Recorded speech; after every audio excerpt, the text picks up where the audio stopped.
What does my speech therapist mean by shorter sips of liquid? Is it really that easy?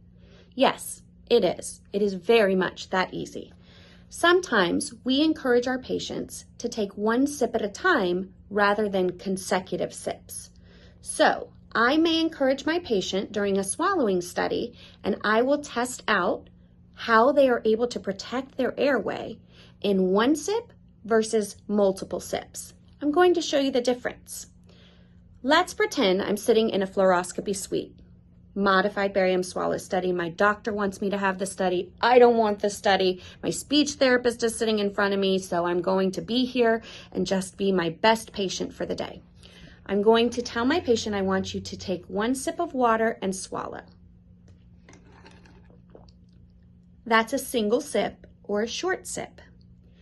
Now, I can get a single sip and it can be a long pull. Some of my patients love to take advantage and fill the whole mouth up. So I take a single sip,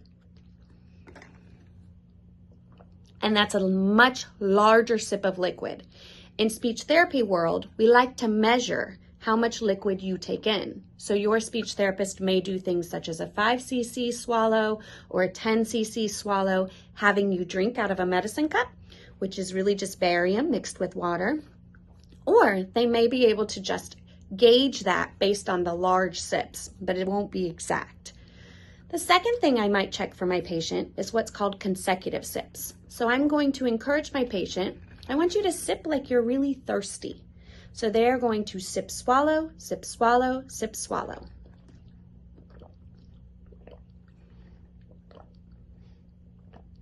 Now, a couple of things you'll notice. I have very cold water this morning. My ice maker has not been working, so I put in a lot of ice. When I did my first sip swallow, I wanted to remove my straw because the temperature was so cold. You can have your patients keep their straw in their mouth, which I did for those last 3, sip, swallow, sip, swallow, sip, swallow.